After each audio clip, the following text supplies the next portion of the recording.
Hello and welcome to the Last Word on Spurs. We do hope you're keeping very, very safe and well. Thank you so much for joining us for the big match preview. And I'm really going to ruin this when we started here. Listen, I will come on to what I'm going to say in a second. If you're listening to the show for the first time, you can find us on iTunes or on Spotify or across all major audio platforms. So, of course, on X, we're on Instagram, we're on Facebook too.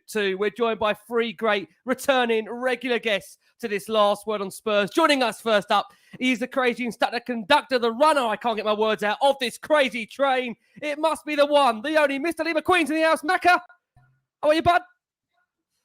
Yes. We keep rolling. And as I tweeted out, and then I think our fantastic account tweeted out earlier as well, we are now the only top flight team in England to not lose. They got a lot of people boiling, stuff that you shouldn't be boiling, to be fair. But it is true, because a defeat, as Jose Mourinho knows, a defeat doesn't count if it's on penalties. So now Arsenal got beat last night. We are the only top flight team in England to be unbeaten. And Postecoglou, let's go. Let's go, most certainly. Joining Lee tonight, delighted to have her back on Last One on Spurs. Never scared to voice her opinions. We've got the wonderful Christina Zandes back on the show. Chris, how are you? Well? Feels good. I haven't been on for like a month. It's been like a little break, I feel, from here. But yeah, I can't wait to talk about Chelsea. This is going to be exciting. I can't wait. Absolutely. And a man that we've just got back out of Hollywood or Elstree or London, wherever you want to talk, where he's going at the moment. This man is all over at the moment, quite frankly. Been a while. Delighted to have him back on Last One on Spurs. He'll tell you that he's not going to be on the show after the game against Chelsea because he doesn't want to jinx it. He had 4 of these last season. We're not putting him through the after game. We're putting him through the pre-match game beforehand. We've got the wonderful Dance on Ice's very own Ricky J. Norwood back on our screens. Ricks, how are you, my man? What's going on? It's good to be back on, guys. I've missed you. The ice is great, but I've missed you. Missed you all. Bless you. I know you probably can't say much right now because you're NDA'd up to the hilt, but many are going to be asking the question when you're next on. They're always asking me, how's Rick's getting on? Can you give us any glimpse of what's happening right now behind the scenes? Yeah, so I've just completed today my 30 hours training with a coach, with a one-to-one coach. So I've just completed that. So I'm a lot better than where I started, which basically I was just holding the edges and clinging on for dear life. Do you know what I mean? There were fingernail marks in the edges by the time I was done with it. But now at least I'm kind of moving and shaking and a little bit more comfortable on the ice. From tomorrow, I actually get to meet my partner that I will be dancing with on the show. I haven't got a clue who that is. I get to meet them. It's a bit of a surprise. So, yeah, that'll be fun. That's exciting. But then the intensity then just jumps up again because, I've been doing all of these basic training bits and I haven't been doing it with a partner. So it's going to be crazy dancing with somebody right now and kind of getting synchronized and kind of getting up to their level because these guys are unbelievable. Every single one of them, the male pros and the lady pros, they're like literally out of this world. If you see any of their Instagram, the stuff that they are doing is just next level. So yeah, I'm going to try and step up at least close to their level to make sure that by the time Showtime gets here, I can, nice one.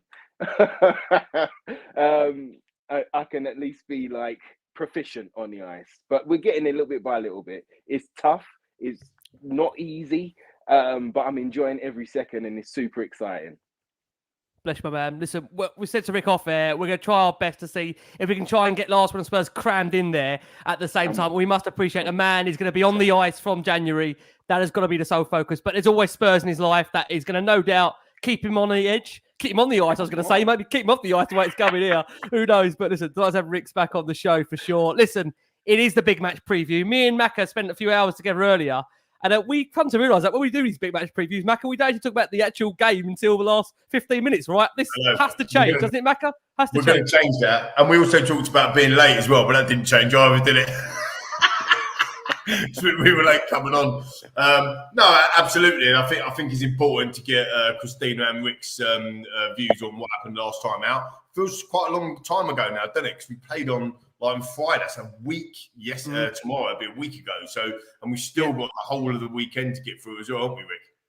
Absolutely, yeah, most certainly. So, I mean, look, many will enjoy the fact and appreciate the fact they've had some weekends to themselves over the last 2-3 weeks. I'm telling you, my wife's absolutely loved it. That's for sure. That's going to change most certainly once, of course, we kick into the back end of November, December. But guys, there's only really one place to start.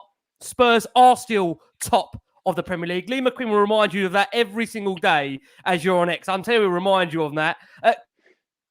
Let's start with you. Spurs are the 13th side in Premier League history to take 26 points or more from the first 10 games of a season. Of the previous 12 sides, 11 of them have finished in the top three, and half of them have gone on to win the title. So, damn it. Shall I just go and ask you the question? Are Spurs in a title race here, Chris? We're, like I say, 10 games in, Chelsea on the horizon. Where do you stand on where Spurs are right now? Look, I'm guessing, this has been on people's minds for a while now. Tottenham fans, we've all been saying the same thing. Like, we're just here to enjoy the football at the end of the day. And just come into this club. We didn't expect anything like this at all. But the thing is, right, I'm generally like, I was sitting there, I watched at the Crystal Palace game, and I was thinking, do you know what? We're at the top. We're winning all these games. Why can't we actually start thinking, let's not go for it? I know it just sounds so out of this world. It's like a huge dream. But you know what? We're in this position right now. We're top of the league. Our football is in like the amount that it's improved, guys. Everything about it is just all positive energy. And I'm just thinking, why can't we actually now start to think and believe in this team? Because I feel like they are the ones that are believing in themselves now. And that is why we're progressing. So why can't we actually start to have that little bit of hope? I'm not saying we're going to win it, of course, but I feel like maybe we should actually push ourselves and think, you know what, this is a chance for us, especially this season, guys. I can't believe how incredible this season has been so far. So I'm going to go ahead and start to think, you know what, there's no harm in us to start to believe in this, that we can go ahead and do this. So, I'm here for the energy. I'm here for the positive vibes. I'm here for this good football. So, yeah, I'm starting to believe in it, guys, a little bit. I am starting to believe in it. And there's no harm in it. There's no harm in believing in it. Yeah, I mean, Rick, despite the fact I put you through the 4 Chelsea shows last season and the AC Milan... I'm so sorry, mate. I'm so sorry.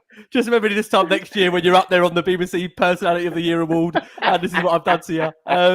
Postecoglou's last message to us said, "Let them dream." On the back of that win against Crystal Palace, he said that is what being a football fan is all about. It's fair to say this lot has suffered, but I'm not going to dampen their expectations. Spurs, obviously, of course, showed again real true grit and character to come through that win over Crystal Palace. I'm conscious I might have said the word git there. I didn't mean to call them a git, but look, we've been a git for a long, long time in our lives. Why can't we try and enjoy it?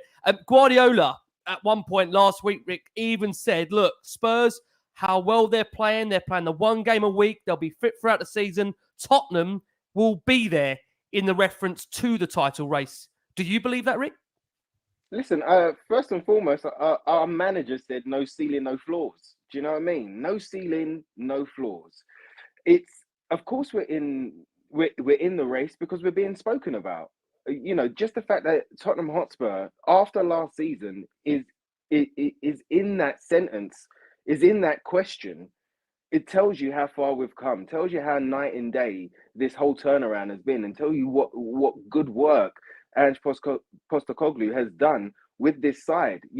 How good the recruitment is. They seem to be those that were on loan and come back. They've seemed to have blossomed into the side. Those new recruits have been nurtured and also are leading by example. Those that were still around have now got a new lease of life. It's all looking good right now. And if it was any other team that's in the top 6 regularly, that was up there, that was playing like this, that were getting results like we were getting, then they'd all be like, oh, they're in the title race. It would be the first thing that everybody would be saying. When it comes down to what people are saying, though, I tend to block it out. It's not about, I say this about life sometimes, but also in reference to skating as well. But it's not about reaching the top of the mountain. If at the bottom of the mountain you look up and you look at it and you go, "Raw, I've got to climb this whole mountain the task seems so daunting. It seems so far away. All you need to do is just take the next step forward in life. Just take the next step and just keep moving forward. And that's what Tottenham are doing right now. And do I believe that they're going to take the next step and beat the next opponent, which happens to be Chelsea? Yeah. I've got belief in this side, in the way that we've been able to grind out results, in the way that we've played against the low block, as well as the counter-attacking, as well as the high press, as well as the boys on form and having the momentum of good energy that surrounds this side. Do I believe that they can win the next game? Yeah, I do. And that's also why I'm doing the preview show, because I'm not doing the after show just in case. Do you know what I mean? Because I might have to punch some pillows around me. Do you know what I mean? But no, of course. Can they win the next game? Of course, I believe they can win the next game. Can we win the next game after that? Yeah, I do. Because everything is toned around and it's in a different light. There's a different energy around us. So let's not worry about the title right now. Let's worry about the next game and just continue to enjoy it. The reason that pundits and opposition fans, they're speaking about it, and as soon as they speak about our Tottenham in the title race, the first response is no. But also, I think they kind of like it when we build ourselves up, and in the moment that we fall, everybody can jump on us. Now we know Lee McQueen knows through some of his tweets that they, opposition fans, and rightly so, I totally get it, but they can't wait to jump on a little negative, or they can't wait to say you're not that good, or you haven't played anybody, or some of your wins are against those in the bottom three, whatever. We know how we were playing last season. We know how we're playing right now. We know that we've got a style, we've got our Tottenham back, we've got a fight, we've got leaders, we've got a manager that wants to play front-footed attacking football. And amongst that, we've got one of the most exciting defenses in the league right now, including Big Vicario in goal as well, including him. We've got one of the most exciting defenses right now. And this is in its infancy. It hasn't begun. We always have the measurement of after 10 games. Well, after 10 games, we're unbeaten in the league and we're top of it with the most amount of points from a new manager to be in the Premier League, etc., etc., etc. That's where we are right now. So where are we going? Let's keep moving forward. Let's keep taking that next step. And who knows? When we get closer to the peak, we can see how quickly we can reach it. Do you know what I mean? I've got to go to Lee McQueen next. He must be bursting after hearing that. This is the power of having Ricky and Lee on the same show with Chris here, I tell you. Mac, I don't know where you follow that. Look, you are one of the most positive Spurs fans I know, but at the same time, look, we've all been, I'd say, scalded to some degree over what we've been put through the last 3-4 years. I know you're going to tell me exactly what Rick said, just enjoy it. But at the same time, I have to ask you, Mac, when you're having people like Arsene Wenger coming out saying you've got to seriously take Tottenham as a potential contender this season. I know many people will laugh at the fact that Spurs, I'm even putting them in that conversation. But the reality is now, we're over 25% through the season. Spurs have only got the one game a week, as we know. I think, again, January will be absolutely pivotal in terms of what Spurs do or don't do as to whether there is a potential conversation about Tottenham involved in a race. Where do you see things, Macca, now, where, as I've said, at that stage where arguably it's coming to that Christmas time where these conversations are being had? Firstly, can I just check my mic? Can you hear me okay? Testing, because there was a couple of issues. Yeah, all good. Look, I mean, I think that football, and actually our ex, we'll talk about that in a minute, but Mauricio Pochettino said this before about VAR when he was manager of our club, about, the emotion of football, and football is emotion. And that is why we love the game so much. And, if you can go through 3-4 years of turgid football, not really wanting to turn up, but you have to because it's your team, spending your hard-earned cash and going and watch that dross that we've had to watch, getting absolutely rinsed by Newcastle, getting rinsed by Manchester United at home in Nuno's last game, playing just parking the bus football into Jose, and you now can't allow yourself to enjoy what we're doing. To be honest, I think that's a little bit sad, if I'm honest. I think I feel bad because this is the whole point of football. It's about enjoyment. It's about a passion. It's about emotion. I think the world that we live in today, Rick, and the panel with guests, viewers and listeners, is all about not wanting to be wrong or somebody being able to prove, I told you so. Oh, you shouldn't say that because I told you so. But I don't care about that stuff. That's me personally. I don't mind. Other people do. I'm not telling you how to feel. But for me, I'm totally enjoying it. We're doing 2.6 points per game at the moment. Right? We haven't lost. We've got 26 points in the Premier League. And if this was any other team, in this situation, everybody would be saying they'll be in the title race. What I quite like is, the fact that the actual Premier League, the Premier League official account put out the other day that this is the highest scoring top four after 10 games in Premier League history. And we're top after the highest top four. So we have to be in the conversation. Does that mean, do I personally think we're going to win the league? I do not think we're going to win. Could we? No, I don't. No, I do not think that we're going to win the league. I do not think that. But like I said on the WhatsApp group, right? I watched the Premier League years the other day. The thing on Sky was brilliant, and it was the Tottenham Leicester City 2015-16 season, and no one. By the way, just put some context around this. Not only did no one think Leicester would win the league, and they were 5,000 to 1, right?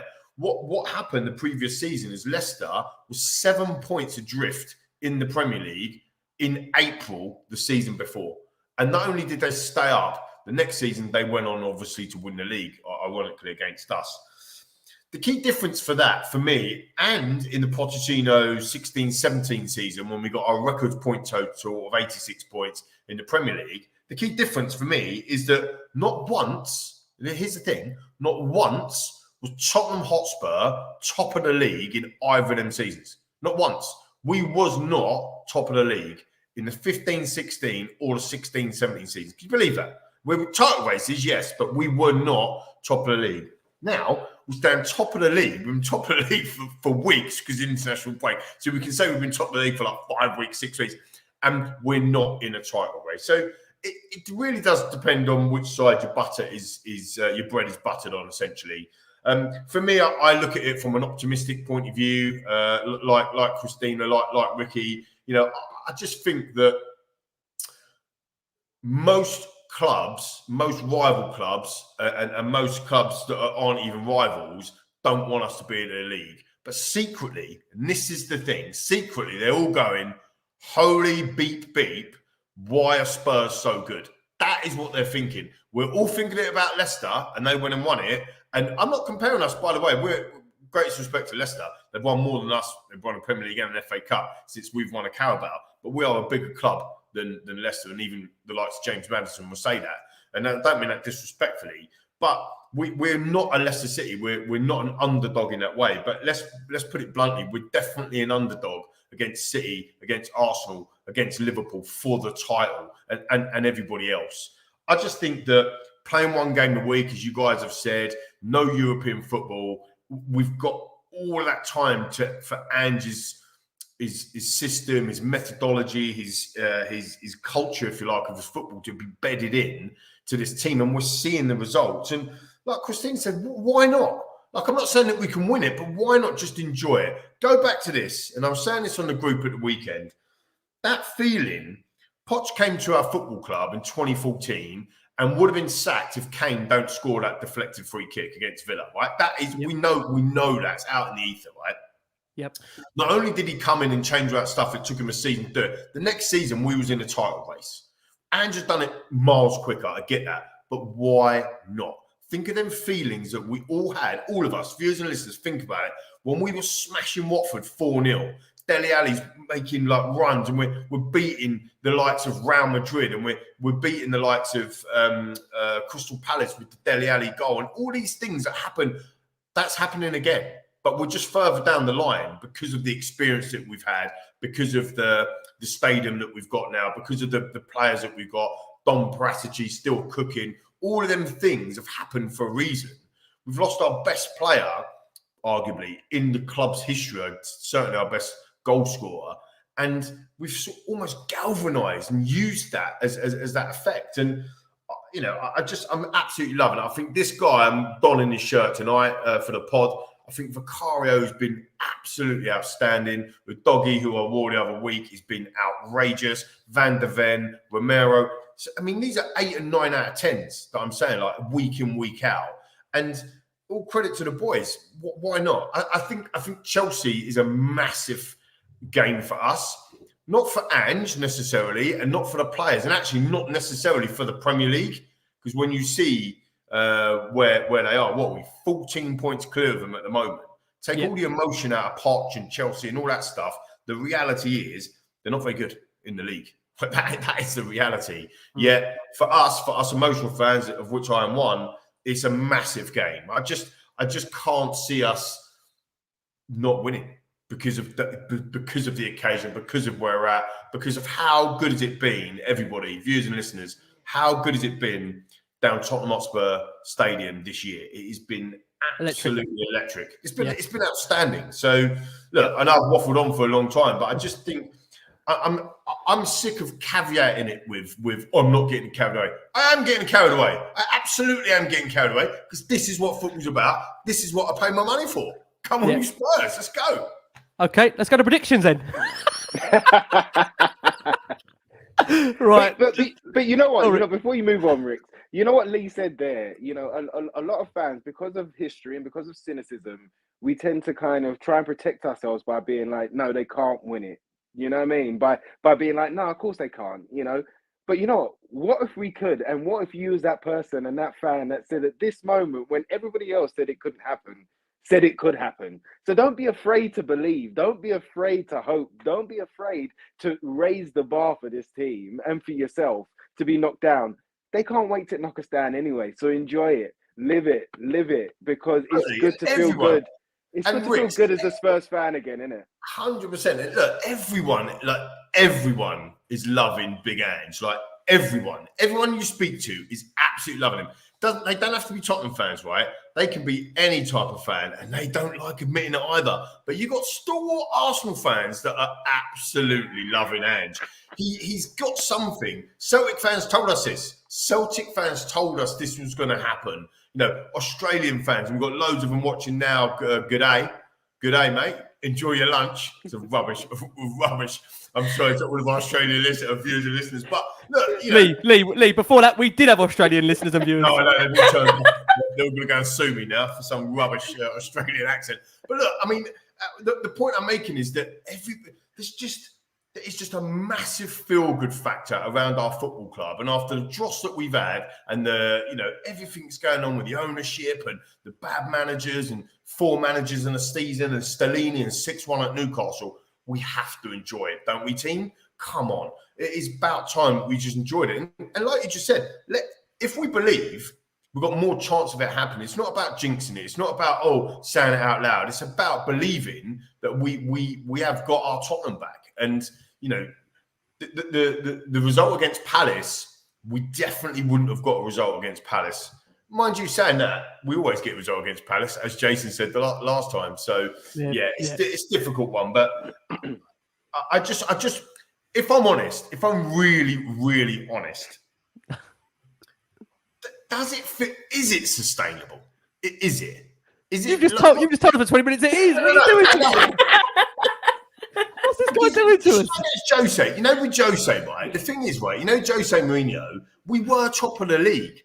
Miles like at Christmas, weren't we? And then we lost to Liverpool, and it went. I don't feel it's a question, not a statement. For me, I think it is. I don't think that we're going to fall off a cliff. I do not think that. But does anyone, Christina, for example, do you think there's a drop off going to happen? I was going to say, like, with all of these questions, are we in the race, whatever? I think fans, because we're always all the time, Tottenham are going to fail at one point. It's always that conversation all the time. I think fans and ourselves need to have a bit of respect for ourselves in that way, where we have got a good team. We've got an amazing manager. We've got an unbelievable stadium. Everything is going exactly how, you know, we want this to be planned out for a long, long time. So have a bit of respect for ourselves. We are playing good football now. We're literally witnessing, like, it's changed Tottenham so much. So have a bit of respect. Say it out loud. You know, we're a good team. every player on that team individually, everyone is talking about them. Like, it's not just one specific player, it's everybody on that pitch is doing the hard work, and they are doing it for the club. They're doing it for the fans. They're doing it for us. So it's just like, let's start to believe it. Why not? Yeah, and I just think, it's something is gonna, we're gonna have a game where we will lose at some point, I'm sure. But you know what? It doesn't matter, because this is brilliant so far this season, and I think it's going to end incredibly well. I think we are going to. I'm starting to believe we are going to get top 4.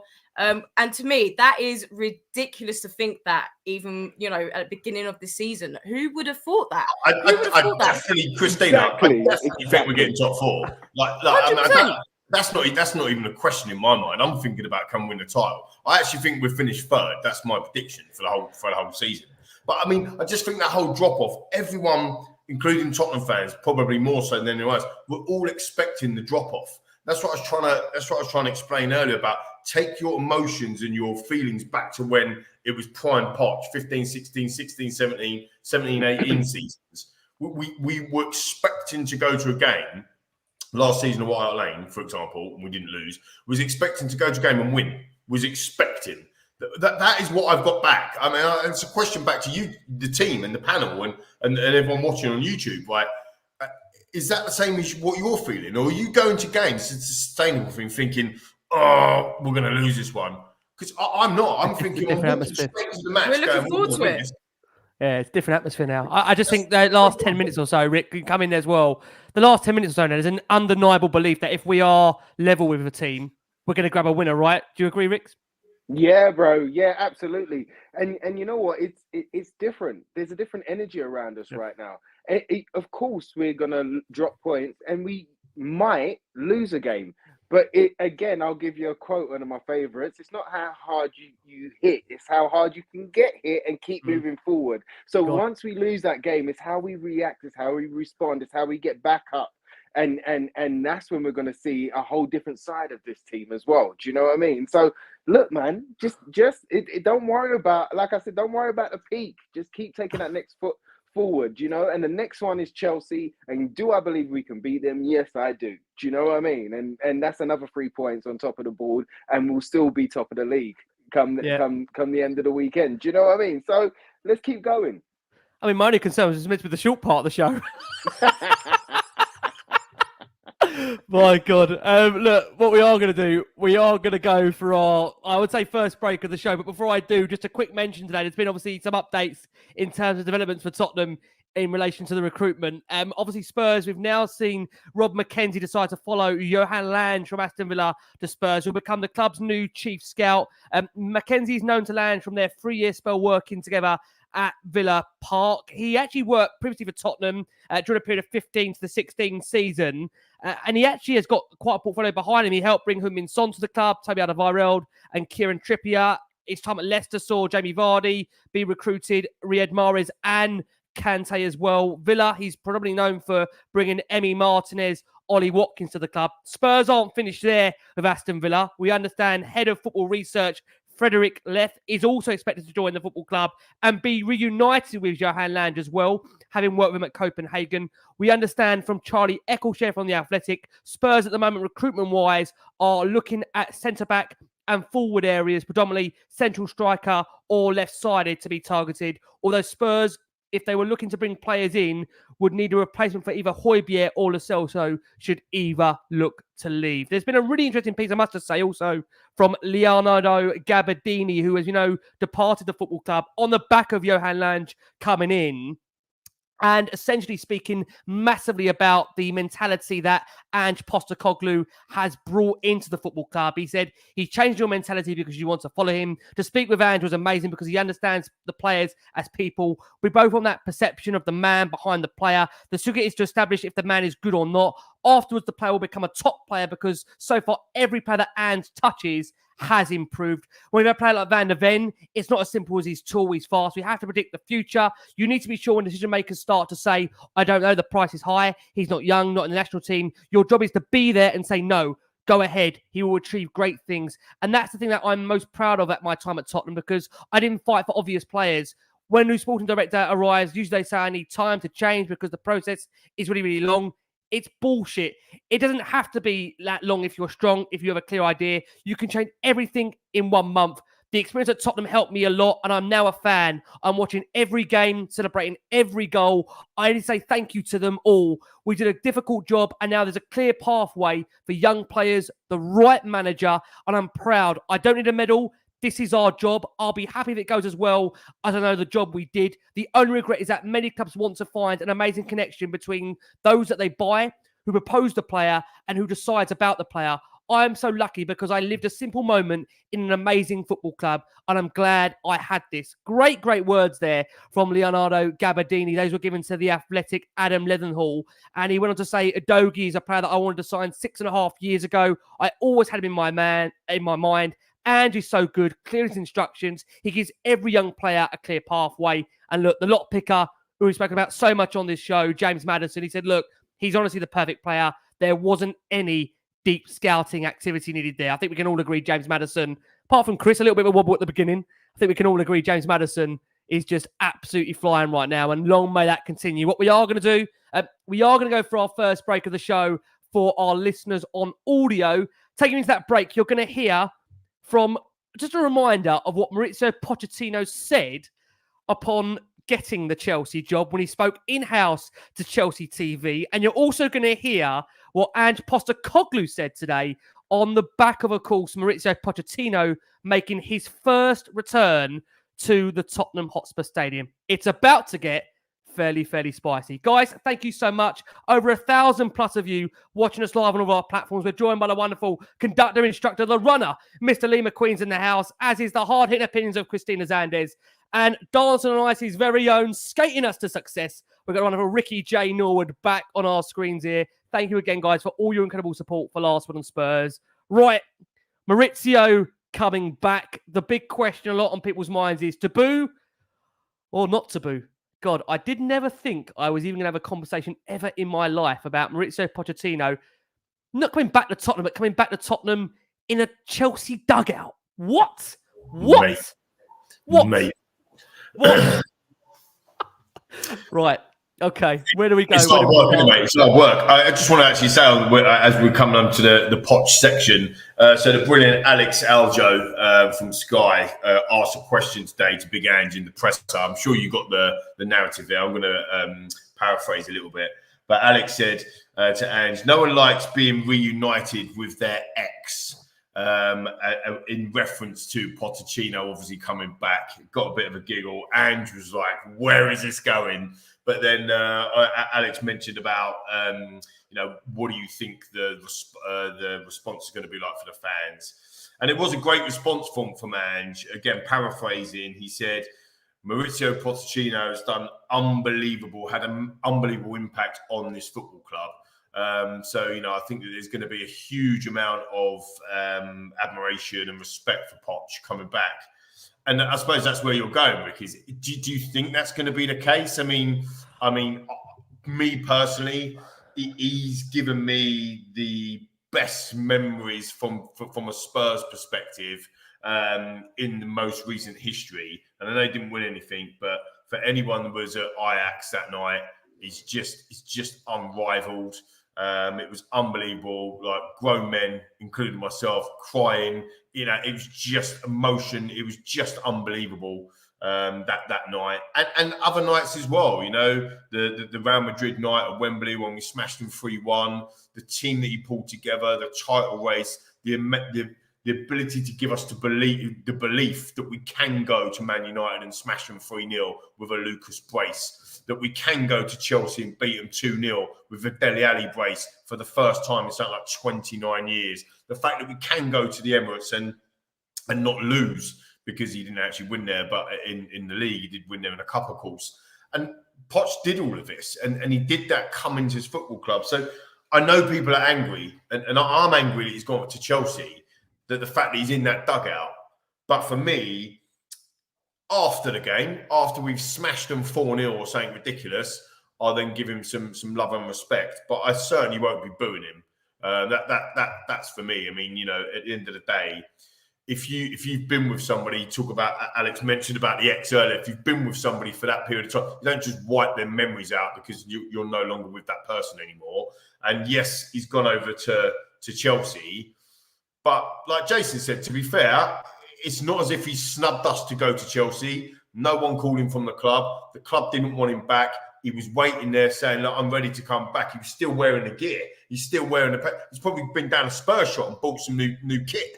And no one gave him the call. So for me, it's a case of let's get the job done, and then we give him a quiet respect or whatever. But I certainly won't be booing him, Rick. Christina's shaking her head there in absolute. Well, she doesn't look too happy. Chris, it's coming over to you. Look, I will take your mind back to what Mauricio has said about Spurs. Now, again, what I must. I just didn't believe I was ever having this conversation. Rick, you look as shocked as I am about this. Man, we've been doing this for 5, 6, 7 years. It's such a difficult one with Poch because I watched the Carabao Cup game between Arsenal and West Ham the other night, and Declan Rice won West Ham, in their eyes, what they deemed to be a major European trophy. And there was a real mixture of a reception there for Declan Rice. And I think what's really important for Tottenham is they don't actually play this occasion when Mauricio came back to the club. They just play the game because, Lee, what you referenced earlier in the show is that Chelsea actually are not a good Chelsea side. We've played some decent Chelsea sides down the years. This is not a great Chelsea side. The reality is, if Spurs go one up, I think Tottenham could be in for a real good evening.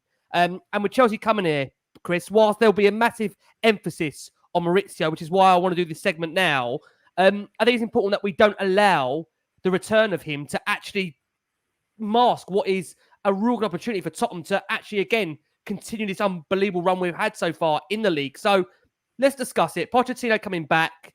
The reality is that what seems to have stirred the pot is that Pochettino angered the Spurs fans on getting the job by saying, look, in the last 10, 12, 15 years, Chelsea is the greatest team in England. It was easy to say yes to Chelsea. We'll work hard. We'll play in a way the fans can enjoy. The history of Chelsea is to win and be at the top. I'm not saying this to trigger you. Just can you understand why? I mean, look, you seem to be on the maybe the fence here that you don't think Pochettino will get a decent reception. Well, I hope not. I bloody hope not. I am really bitter about this. I am really bitter, and I'll happily say that. To me, it's just I loved Pochettino so damn much. Like I was so in love with him, and then he goes to there was 2 clubs in the world that you do not go to. He obviously had to choose one of them. And we've always said it, we hate Arsenal because they are Arsenal. We hate Chelsea because you're a human, there's like another level of hate with Chelsea. And I can't bear the fact that he is managing that club right now. So when he comes back, I want every fan I've seen in the comments, people saying not to boo him. Are you kidding me? Please boo him. I will literally be fuming if people don't. It's not even that. It's just the Chelsea club themselves.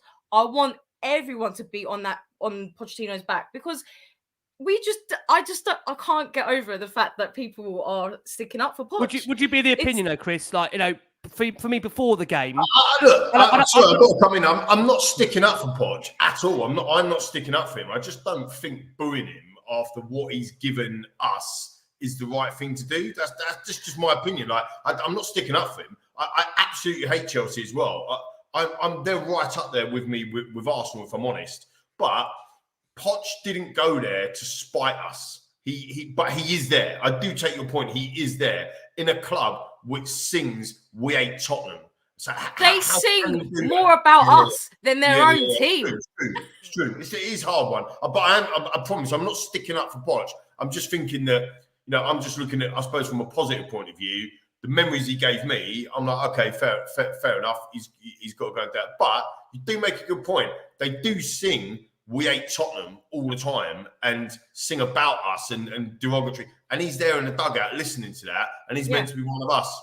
I don't know. Maybe you're turning my mind. Maybe I'll get the didgeridoo out and start putting it in his face. It's just to me. I just want a bittersweet revenge on a cold Monday night. That is what I want, and I want all the fans to be on the back. I just want the fans to destroy the away fans as well. I just want us all to go in with that revenge and absolutely humiliate Chelsea. That is what I want.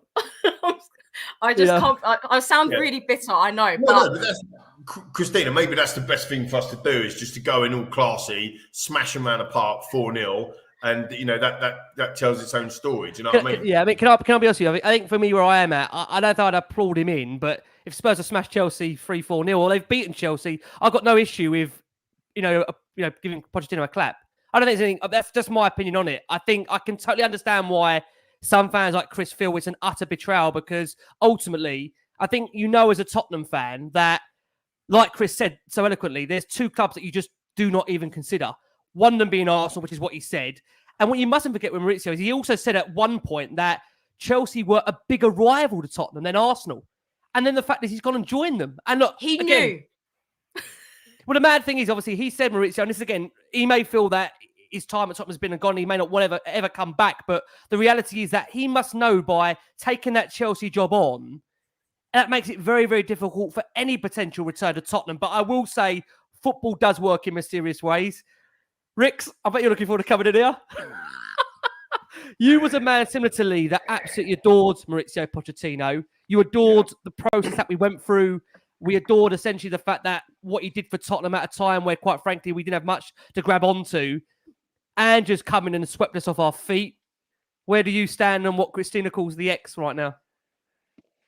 Do you know what? It's this fixture is the one that I've been dreading ever since Pochettino went to that team. This is going to be a really, really tough one because, like Lee and like a lot of fans, I absolutely adore and love Pochettino. Like for all of the reasons that Lee said, and for keeping us consistent and for giving us our Tottenham at that point in time. He done a lot for us. And I love him to pieces. We as Tottenham fans are a classy bunch, and he, when he was there, fitted that class. I think we're classy enough.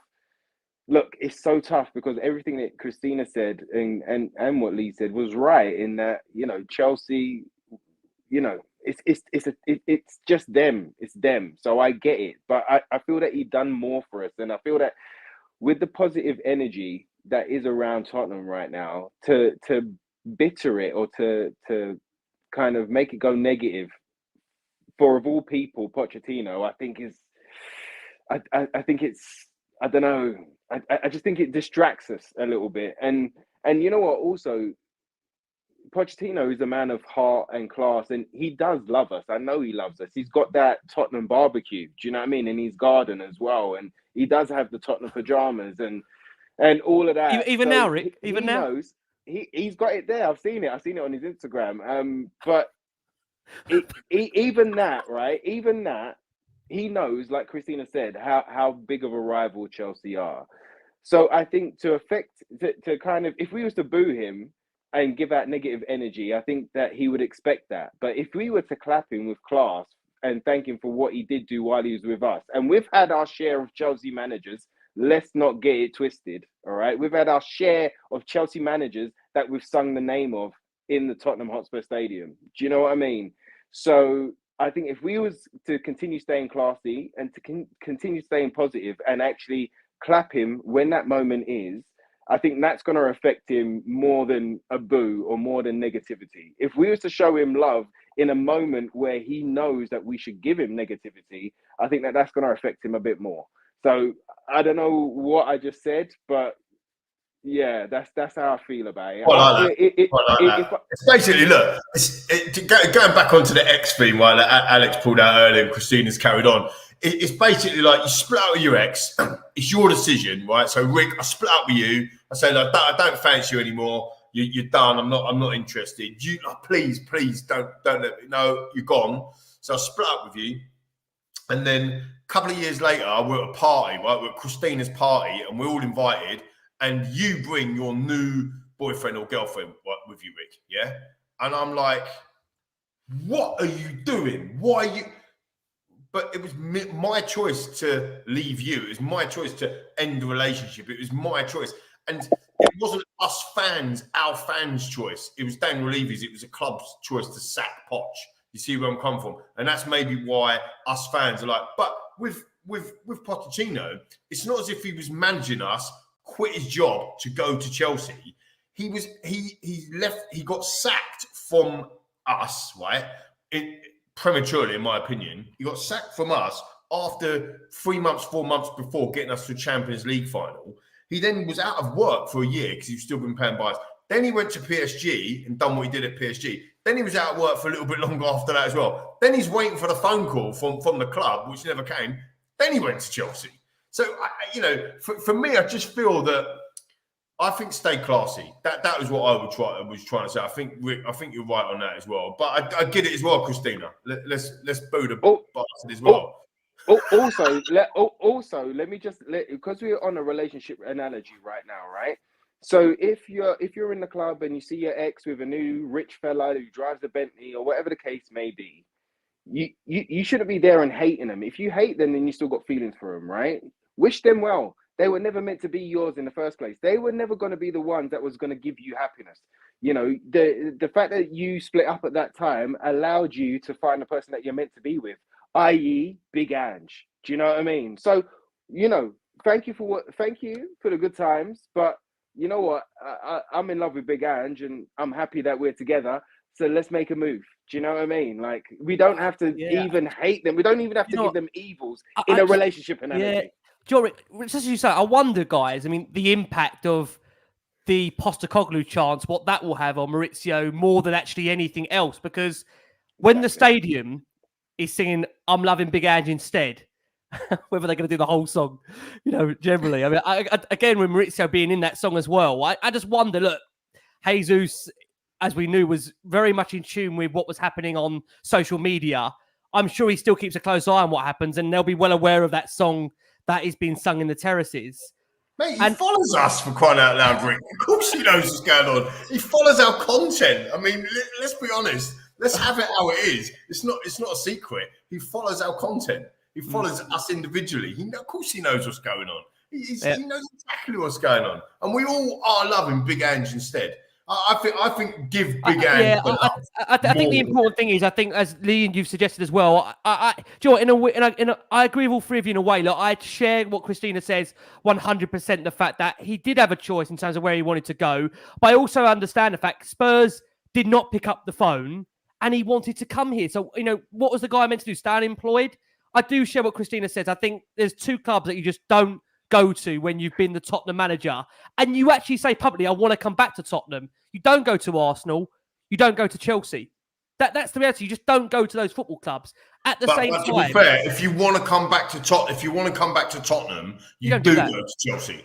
Because actually we love hiring ex-Chelsea managers, so it's going to come round again, isn't it? Let's be honest. When Big Ange gets poached by Man City, which is inevitable in the next 3 years, and we got back in Europe and we win all these trophies. Poch comes back because Chelsea, a basket case club, gets sacked, and he comes back because we love an ex-Chelsea manager, don't we? Let's be honest about it. How many we had? Glenn Hoddle. Who else we had? We had Conte. Who else we had? Mourinho. We had Mourinho. Honestly, though, would you take him back, Poch? Now? Not now, but like now you know what he's done. Would you take him back? I'm loving Big Ange instead, Christina. Don't worry about it. No, like in the future. In the future. I can't go there, Christina, because I love Big Ange so much. And I you know, I was calling for Poch massively to come back. You were literally like, I remember you were saying that you really wanted him back. 100%, but I'm loving Big Ange instead, like massively. I just honestly on this debate, it really polarized a lot of people's opinions. Like, again, there's lots of understanding for what both Ricky and Lee are saying. Essentially, that the guy. Don't forget, the guy gave us, 3-4 top 4 finishes, got us to, again, this is where people's frustration is. He got us to semi-finals. Yeah, but then he ruined the final. He ruined the final. Get over it. Do you know what? Well, I tell you what, this is a difficult debate. Can I just say just share what Ange did say on the back of, obviously, Mauricio coming back to town. He said, look, it's undoubted that he had an unbelievable impact on this football club. For all of us, it's the ultimate goal. He had an undeniable impact on this club. His work was unquestioned. People speak here about the work he did. They can't speak highly enough about him. I can't imagine there'll be anything but respect from Mauricio, from the club. and the fans, they've only listened to this show beforehand, he's not going to get a guard of honour or anything because we want to win the game, and he won't expect that, but there will be respect for him in relation to the mood Pochettino will be received with. Look, again, you know what? It's going to be a difficult one to really call on this. I think the most important thing, I'm sure you guys will agree, because we're going to come on to Chelsea, we're going to come to Chelsea generally, is that we mustn't allow, although we've sat here and spoken about it for half hour, Maurizio's return to derail the fact and detract the fact away from the fact that we've got a huge game against Chelsea where Tottenham beating Chelsea puts us 17 points clear of them. That's absolutely huge. And I think what we can't allow is the situation over Maurizio's return to detract away from that. Now, look, Pochettino will speak, I believe, on Friday. Obviously, that will be for a lot of you who listen on the morning commute now in regards to his thoughts on the game. I think, as we saw previously with Maurizio, he was asked about Daniel Levy, whether he made contact at the time. He completely, utterly didn't want to comment on that. I think, look, Pochettino's not stupid. He hasn't yet, I would say, warmed to the Chelsea fans. So I'm sure he'll keep his options fairly open. And I do agree with what Rick said. I do think he loves Tottenham. But again, I would say what Christina says. Can you have loved us this much to have done what you've done? So look, it's a really difficult one. It's something we're not all going to agree on. But what we are going to do, we are going to go for our final break of this show for our listeners on audio whilst we try and break up the panelists here. Take you into this final break. We're joined by the wonderful Louis Beneventi from the Chelsea Echo and the Stamford Chidge, our own friend at the Stamford Chidge, who gives us their views on Tottenham heading up Chelsea to come on the Monday night special. Nathan Evans says here, I agree that we will have a soft spot for Pochettino with our club. When it comes to Monday night, Tuesday morning, for me, he's the sworn enemy. Will not be surprised if the Spurs fans tear him to shreds. Wow. Again, do you know what? The hard thing is that this show goes out to thousands and thousands, so everyone will have their own take on what they feel is acceptable and isn't acceptable. But what is important of the fact is that we do focus on the game itself. Of course, Spurs, as I mentioned, the chance to go 17 points clear of Chelsea with a win. Of course, Maurizio's first visit to the football club. We know for Ange Postecoglou coming into this game, Destiny Udogi's a 50-50 chance of being fit. And Ben Davies has been ruled out of the game. Besuma, of course, escaping that fifth yellow card against Palace does mean he'll be available, as will be Pat Matassar, Rodrigo Bentancur back in the squad. Guys, putting Maurizio to one side, if we can. Chelsea in general. Rick, let's start with you. What are we expecting from this young Chelsea side coming into what's going to be, I would imagine, a cauldron at the Tottenham Hotspur Stadium, and of course, loving Big Ange? I mean, it's going to be fireworks, mate. I know Bonfire Night's coming up, but it's definitely going to be a lot of fireworks. We're going to go at it. It's always about it. It doesn't really matter about form at all, especially when you're playing Chelsea. And yes, they're not in a good way right now, and we have the momentum and the energy, but it takes me back to Battle of the Bridge when we was in the same position where we had the energy and everything behind us. I can't believe I went back to Battle of the Bridge. Oh, goodness. Anyway, I just started thinking about Pochettino again. Anyway, but from then, they love to get one over on us, and this could go a long way for them into finding their feet in the league. It's up to us to stay professional. It's up to us to say keep doing the good things that we've been doing. Defensively and offensively, but to keep our attitude right, to keep our head in the game, and to keep the plan, keep Big Ange's plan, and work towards the plan. Go for it. We have to decimate them within the game. I don't want exactly what our boss says is, we never stop, and we cannot stop in that game. There's been times at Palace that we kind of slowed down second half, or, in a couple of the games where you've seen us kind of hold the... We cannot. We've got to be absolutely relentless. I don't care what the score is. Absolutely go for it, because this is a big test for us as well. It's a big rivalry, as we know. We don't get many results against them in the league, as we know. So it's bigger than Pochettino right now. We've got bigger things to look at. We've got bigger things to achieve. Those 3 points mean more to us right now, and we need to go out there and prove it. And I'm very sure with that leadership group of Sonny, Maddison and Kuti, that all of those boys are going to be up and ready for the battle. Also, what you said there, Ricks, about kind of everybody feeling one way or the other about Pochettino. Every single Spurs fan feelings about the whole scenario, they're all right.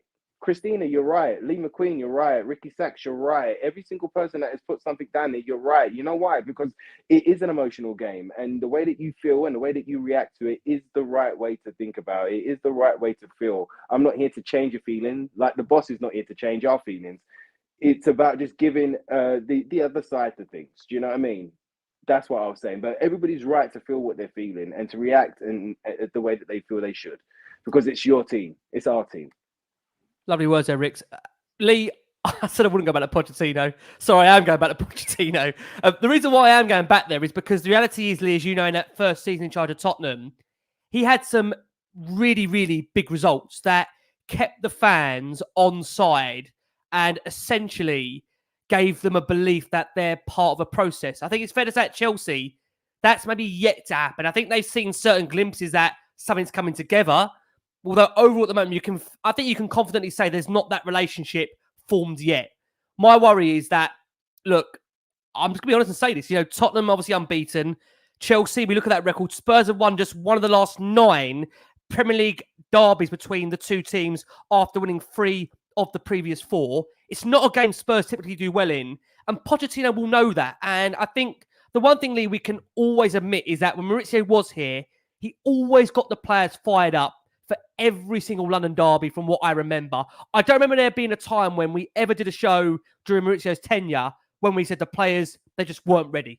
They were always ready for a London derby. I've got no doubt that the Chelsea players will understand before kickoff how big this game is, despite the fact it's a new side, it's 11 newish players that haven't faced Tottenham on a fairly regular basis. Do you hold any fear, Lee, by the fact that Mauricio will look at the fact he could go into this game and he could take away Spurs' unbeaten start at the Tottenham Hotspur Stadium? No, I don't think there's any cat's chance. I know we talk about Charlie's dog there, but there's no cat chance in hell that we're going to lose this football match. We were unbeaten against Chelsea last season, 2-2 at their place, and we beat them 2-0 at our place in the worst season for ages for us.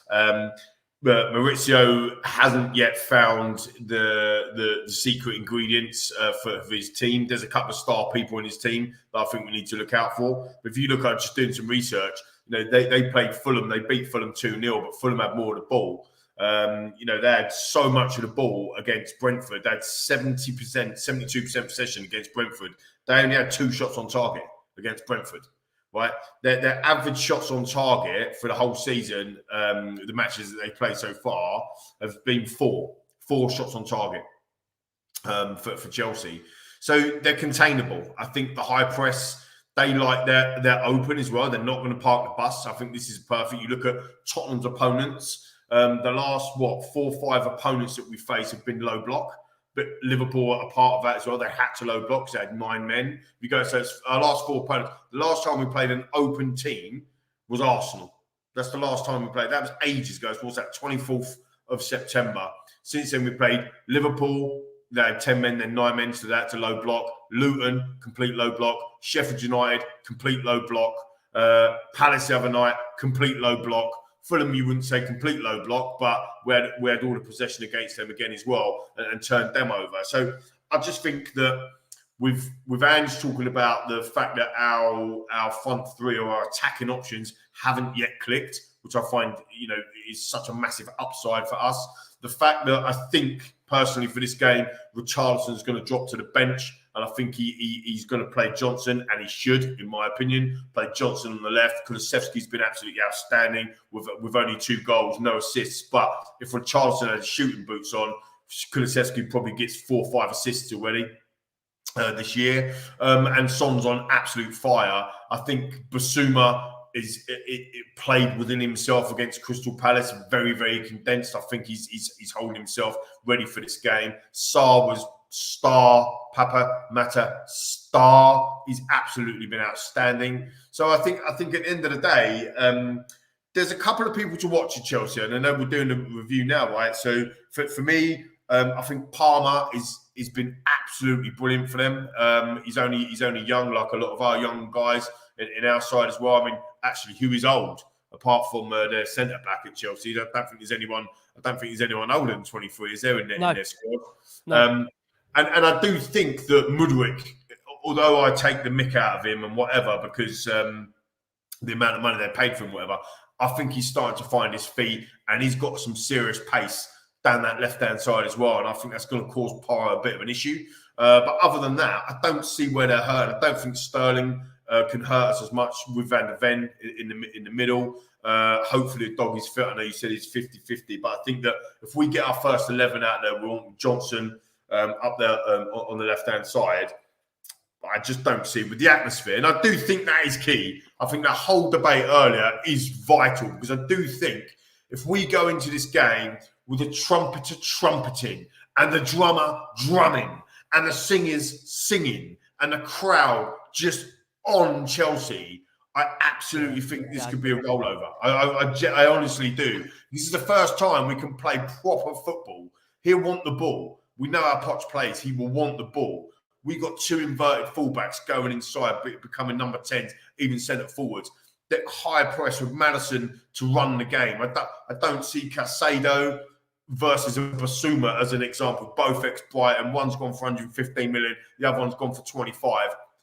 The 25 million pound player is better than the 115 million. You know, win your duels, win your local battles. Van de Ven is the best, and Romero. That's a better centre back partnership. What they've got their new guy that scored, I think, last night. Their number 5. I think is it Diassi? I can't remember that. Yeah. It's funny because you don't know their names. These new players. So I just think that you mentioned it earlier as well. Jason said this previous on the show. There's no. We hate Tottenham so much in that squad anymore because they're all completely different players. In the John Terrys and the Willians and the Drogbas and the the Diego, all these players that just absolutely, the Hazards, absolutely hate us. They've all gone. Like Aspilicueta, all gone. There's no one there. I just think Thiago Silva. He's a brilliant defender, but you push up, Poch. Please play your high line. Because Son's going to absolutely tear you a new one in behind, as will Johnson. So please play that high line that we used to love with Vertonghen and Alderweireld, because we're going to turn you a new one if that happens. So I just, honestly, I like some of the comments, people in the comments. I'm so confident for going there, for going to our rocking stadium on Monday and ruining them. And they deserve it. And they deserve it. And that's what we should be giving back to Poch. So there you go. Have that. Chris, I don't want to go on the show after what we're hearing tonight. Chris, look, I think it's a fixture where a lot of players do announce themselves on it. Harry Kane, New Year's Day. I think that's one where he firmly announced himself on the scene with that hat-trick against Chelsea. Could it be Brennan Johnson's time? Could it be Brennan Johnson's time? Couldn't it? Yeah, could it be Brennan Johnson's time, Chris? Do you think? A player that ultimately, we've seen glimpses of Brennan Johnson, of course, helping Spurs in that game against Arsenal, of course, on his debut or first game for the football club. And then in relation to the fact that he was there to help set up the win for Sonny, of course, against Palace. Do you think this game is made for Brennan Johnson over Richarlison? Where are you on that debate? Can I just say, with Lee, the way he just named most of the players, it's just incredible how much we're praising everyone individually. I love it. But yeah, I was really, with Johnson, I think he's been incredible. I really think there's he's got something really going for that guy. A really good future for that kid. I say kid, is he actually that young? I mean, I believe so. But yeah, I would definitely drop him with Richarlison. I wasn't well, it's really difficult commenting on Richarlison because even though he doesn't score those goals, the finishes are terrible, let's be real. But he has put some effort into the actual team with assists. He's done some good passes, I believe. Yeah, he has got involved. So I can't completely, cut him off. But he has got have a little bit of respect because he has done something, But I think it would be really good for Johnson to start. And then we'll see how the game goes. But I would be very happy if he did start Johnson. I think he really does remind me of Dele Alli. I was at the Crystal Palace game and I honestly kept thinking, oh my God, that's Dele. Everything about his play just reminds me of him. And we know how Dele used to play against Chelsea. Dele Alli, I've literally loved so much. And him on the derby days was absolutely perfection. He was just class, absolutely class. I honestly hate it. I hate when we play Chelsea, guys. I really, really hate when we play them because our record has been absolutely terrible. Yeah. I've gone to even like a lot of away games at Chelsea, and again, it's That's just horrendous. Oh, that is the it's worst. just humiliation. And I being really, Stamford Bridge is horrendous. Yep. it's It's the worst. terrible. I really hate it. And the way I'm trying to ignore the fact where they are at the moment, because whenever we do play them, and I think I've said this before, our mentality always destroys us, and that's what makes them beat us. We're in such a completely like higher position in that, mentally. Yeah. I do think, and I think Yeah. that's why the players need to start believing in themselves that we can get something huge out of this, like after the season. Yeah. So that's why I think we should have a huge opportunity to beat this team. And that's why I just want the fans as well, get behind Ange, get behind the team, boo Poch, scare the Chelsea fans. I don't care. Just scare them because they deserve it. They generally do deserve it. The fact that we've said it, they chant our name more than their own bloody team. So Yep. you know what? I want a bittersweet revenge on a Monday night. That is what I want. And I really think we've got to take this opportunity so well on Monday. So damn well. Yeah. And You're I gonna want to do see it. us. Christina, Well, you're going to get it. You want to see that sweet revenge on Monday, and that's exactly what you're going to see, man. I'm telling you. I don't even want a 1-0. I want like 4-0. I want to absolutely destroy them. I think the thing that destroy them. Yeah, listen, Chris, I totally agree with what you're saying. Chelsea. This, I just wonder, Rick. We talk a lot about, you've been on here when we talk about mentality, and I remember reading you off the, the post-match interview of Conte after Chelsea, and you didn't really want to hear me talk about it. He was talking about this level of distance between the two clubs and how the fact Tottenham aren't, at a level of Chelsea for not winning.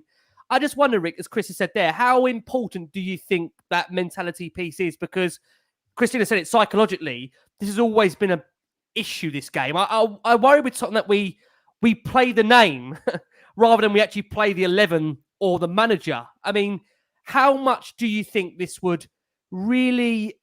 We've seen, obviously, we've overseen 8 wins and 2 draws so far, but how much would this change the mood by beating Chelsea in terms of what the rest of the league are thinking? Not that we care about the rest of the league, but will this make people sit up and think, Tottenham psychologically, they're getting the games out the way in terms of getting results they wouldn't normally get against these kind of teams?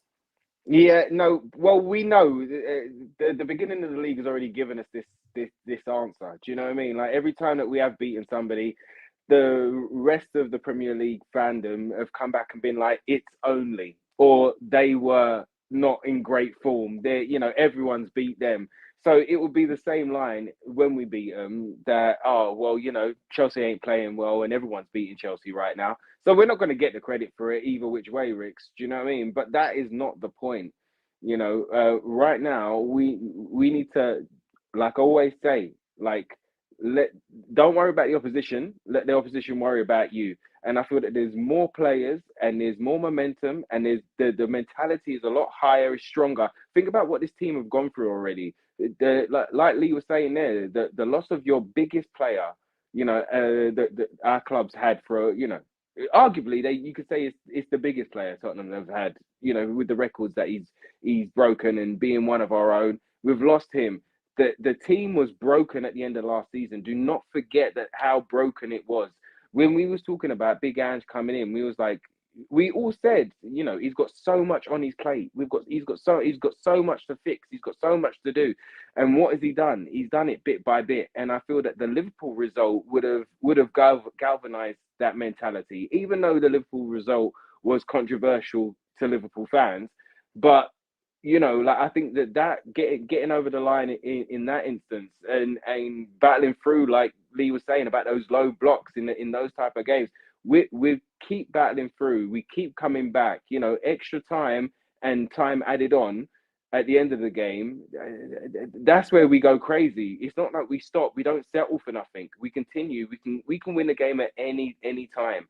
But like the guys have said there, like this is one where we do owe Chelsea a lot. So those new leadership group and this new team with this new manager behind us, Like, we're gonna go. We have the more desirable players. Even though we've spent less than Chelsea, we have the players that are on form, that do have that leadership, that do have that mentality, that are like Spartans, where they're looking after their left to their right as well as what's in front and behind. You know what I mean? So we've got to go out there and play like Spartans and do not miss a trick. Do you know what I mean? They've got to be on it from second one, not even minute one. The amount of times that we've started slow over the years, but no, we've got to be on it from the very second that whistle is blown, and on a mission. And you know, it's funny that Lee has joked about 4-0. Christina over that side has said 4-0. I said to Crackers yesterday or today, I can't remember what day it was, but I said I want to do them 4-0. So, like, we have to go out there and do it for all of those things. And that's one thing that the Chelsea manager done while he was working for Tottenham, which was break down those barriers and break down those hoodoos, you know, those teams that we never won against. He done that. And this is another one of those for this new team, this new nucleus, this new manager, and for where we're going. It is imperative that we go out there and show them what we're about. We've got to show the best of us and destroy them, and that will galvanize the mentality and push them forward. I think you know, to be fair, obviously all of us want to absolutely just smash them like 4-0, 6-0, whatever. But you know, Adrian made a point in the comments earlier about, you know, the tide is already turning. Like I mentioned earlier in the stats, that there's no. We were unbeaten against them last season, right? So it's not as if they're still rolling us over, even though they're going through that change. I think the fact that, as I mentioned earlier, they're going to be quite open compared to the teams that we've played the last, you know, since the Liverpool game, right? So that's going to give. Also mentioned earlier that Ange talked about, you know, the fact that there's so much upside in the front three, or the attacking outlet at Tottenham hasn't really hit its stripes yet. You go and have a look at the stats, and we're first in final third passes. We're first in touches in the opposition area. We're first in shots on target, whatever it is. So, you know, you look at all of them things, and he's still confidently sitting there going, yeah, mate, we still really ain't clicked. And you're thinking, wow, okay, could it be the destiny? See what I did there? Come on, doggy, I'm rooting for you, my man.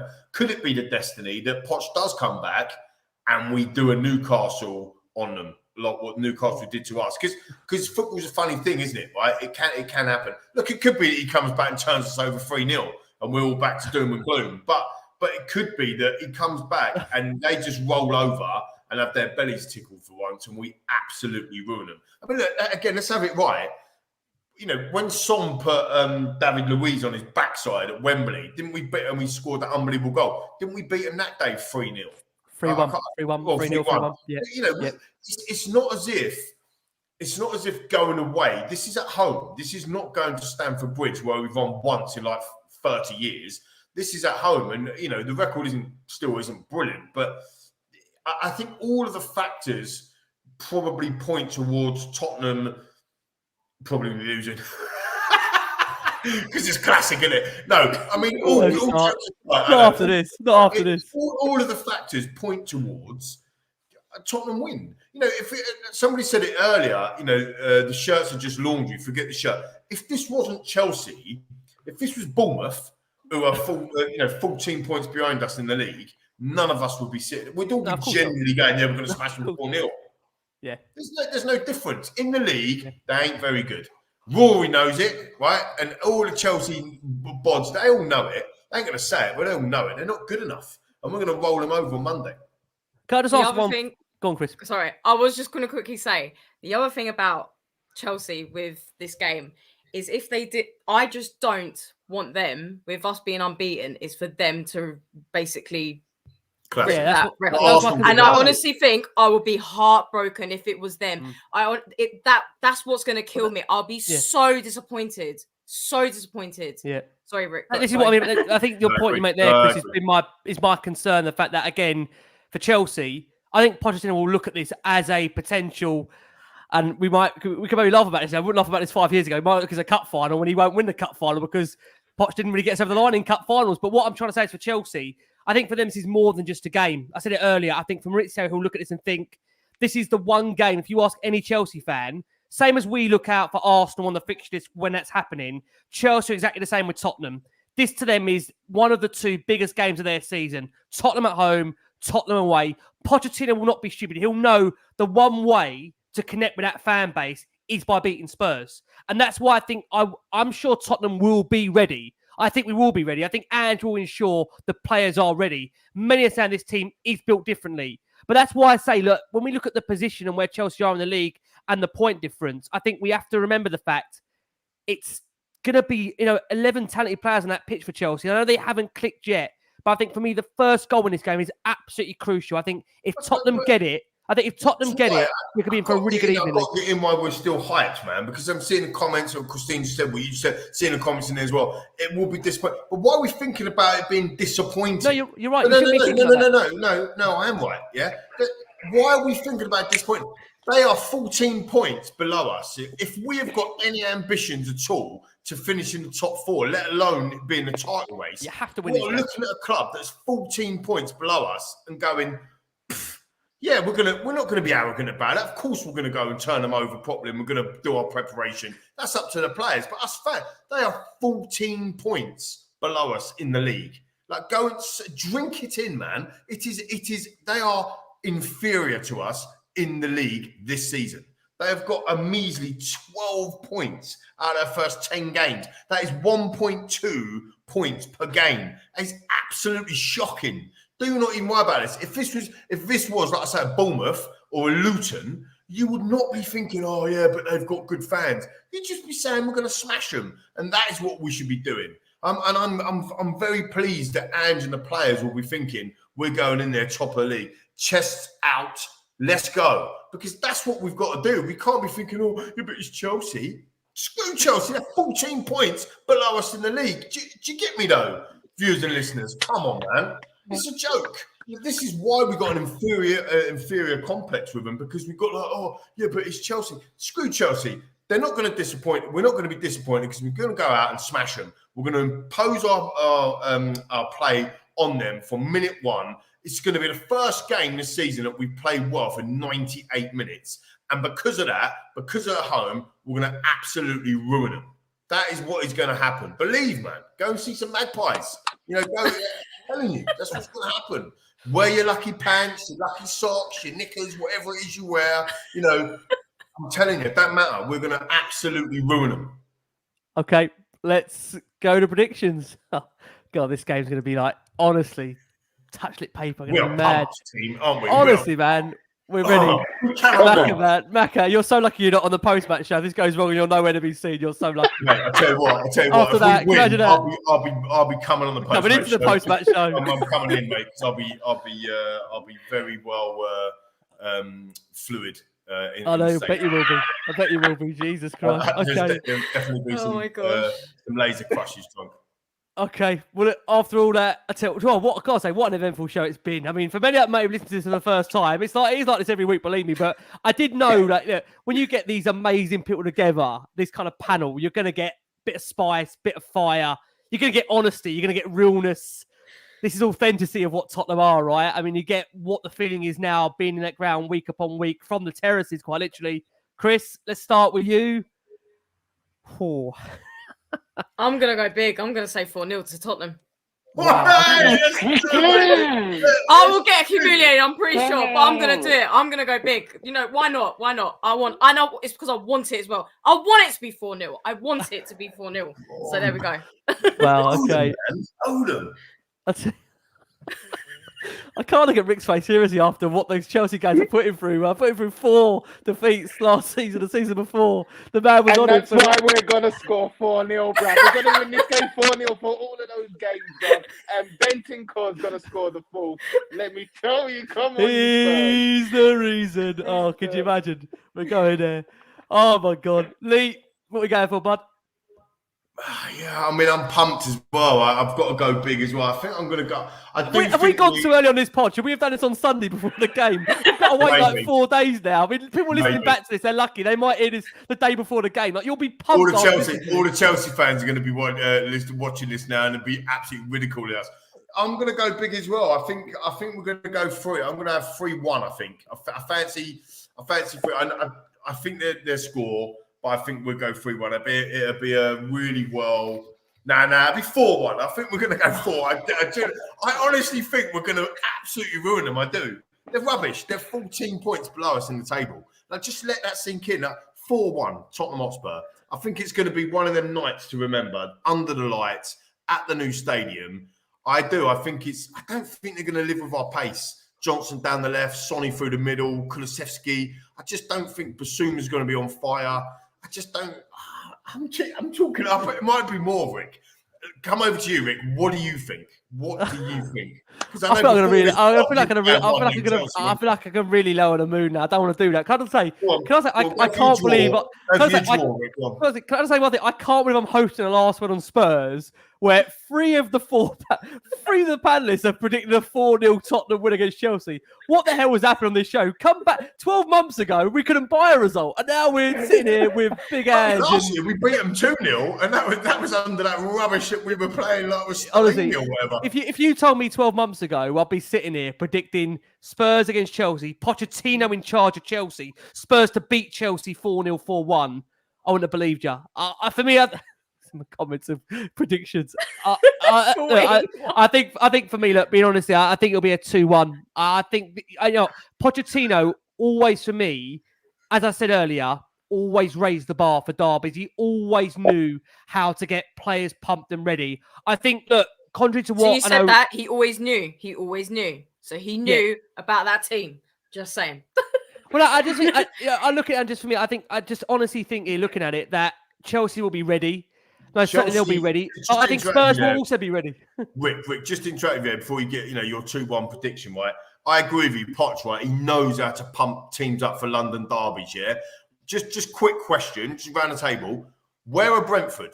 Where which location do they play? Are they a London club? Okay. The London derby, 2 shots on target against Brentford, and they lost 2-0. That's how pumped Chelsea were at home. But we all. I hear you, Macca. I hear you, but it's different. It's Tottenham. It's Tottenham. No, it's different. Listen, this is a blockbuster. We're 14 points clear of them, and we're top of the league. That is why it's different.